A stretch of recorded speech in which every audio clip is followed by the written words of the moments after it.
Haas, Bilderberg Group, Trilateral Commission, and President of the CFR.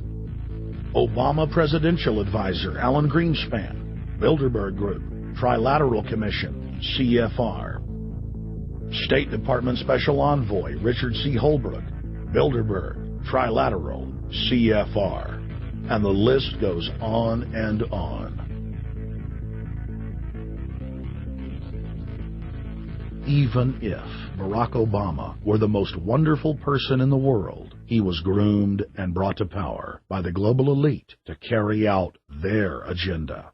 Humanity must look past Obama and realize that presidents come and go, but the shadow government and their program of global enslavement continues. How could people be so stupid and gullible to believe a bunch of political people? So people who voted for Obama were trying to express, I think, first of all, something worthwhile. The hatred for Bush, Cheney, the neocons, the desire to punish the Republicans for their adventures, their police state, and their economic depression. The second question was on the economy. People felt that Bush was selling them down the river into a world depression. He is, of course, the new Herbert Hoover in that regard, so they were trying to get something different from that. The tragedy, of course, is, and this is really why Obama was groomed and prepared over a period of almost 30 years now, that Obama is there to frustrate and to deceive all of those hopes. Obama is a cruel hoax. He's a bogus sham. He's an absolute denial of everything that you'd expect from an American president. It is very disturbing to see well-meaning people falling for high-tech propaganda over and over again.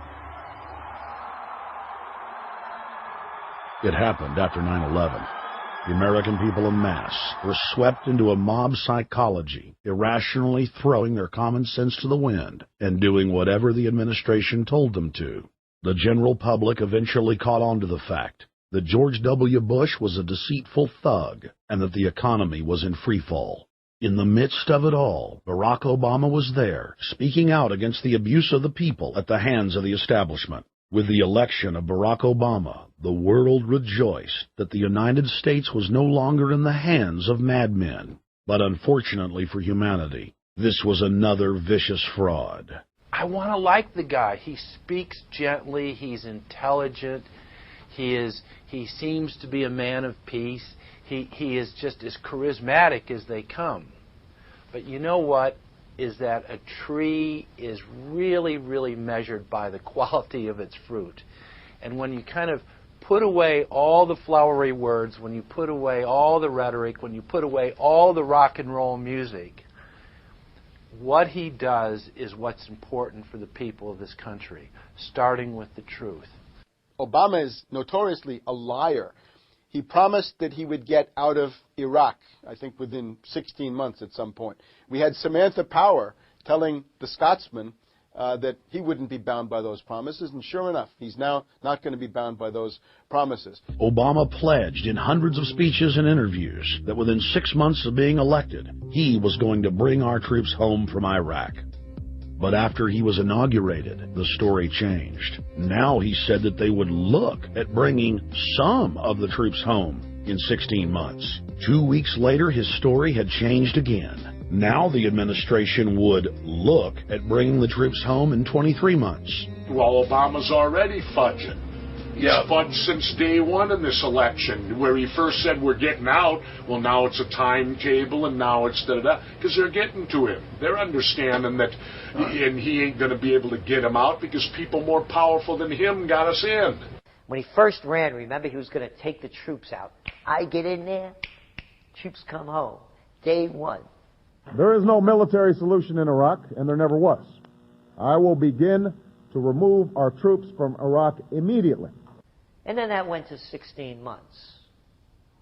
And now he's going to add this, saying another 30,000 or more troops to Afghanistan. Next, he sent 30,000 more Marines to Afghanistan, doubling the total number of forces in the crosshairs. Barak then announced that he was going to move missile systems into Eastern Europe to encircle Russia. But after all, what should we expect after he kept Bush's Secretary of Defense Robert Gates?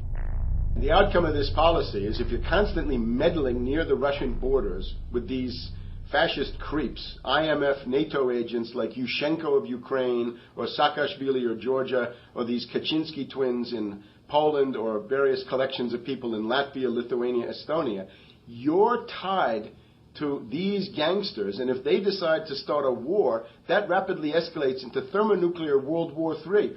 This is worse than the neocons. Bush and Cheney never got as far as Brzezinski, Soros, and the other people running Obama. Barack Obama swore that he would vote to repeal the Patriot Act, but then he voted for its reauthorization. Obama decried the Bush administration's illegal warrantless wiretapping of the American people. Then he voted to legalize it.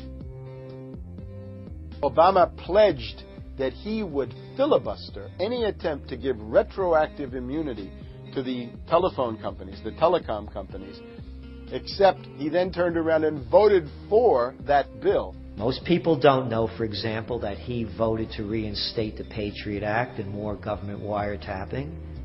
Candidate Obama told desperate factory workers in speech after speech that he was going to renegotiate NAFTA and GATT to make it more fair for American workers.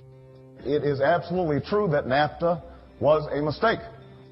But then his campaign was caught sending out memos to top corporate leaders, telling them not to worry and that it was just campaign rhetoric. We had Obama saying, I'm against free trade. I don't like NAFTA and all those free trade sellouts. We had Austin Goolsbee going to the Canadian diplomats and saying, don't mind him. He's just popping off. That's just election-era rhetoric. Doesn't mean anything. Presidential candidate Barack Obama was publicly criticizing the North American Free Trade Agreement in a bid for votes, but privately telling Canadian officials not to worry about it. He said that he was going to bring us peace in the Middle East. He said that he was going to bring us transparency and a balanced economy. He said that he was going to not have lobbyists. He said he was going to clean up government. He said he was going to work for the environment. And point by point by point, within the first month of his inauguration, he has lied and deceived and cheated the American people.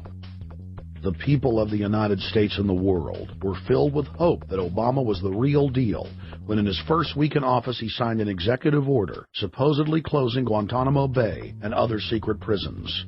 Then the press actually had a chance to read the executive order and were shocked to find that the executive order only said that Obama was thinking about closing Guantanamo in a year. But worst of all, the executive order continued the practice of rendition, which the LA Times called secret abductions. They don't know. They think that he's signed off immediately on closing Guantanamo, but he's allowing prisoners now to be taken to foreign countries and not knowing where they're sending them and to be tortured in foreign countries. They don't know that they kept that provision in there. Obama is now continuing the practice of secret arrest, secret prisons, and most importantly, indefinite detention without trial. When a British High Court said that it was preparing to release secret British and U.S. torture orders that prove that the Bush administration was ordering personnel to systematically abuse detainees, Barack Obama threatened to cut off all U.S. intelligence ties to England. To add insult to injury, he stated that the program was important to national security, not only endorsing Bush's crimes, but continuing them. Obama voted for a reinstatement of the Patriot Act.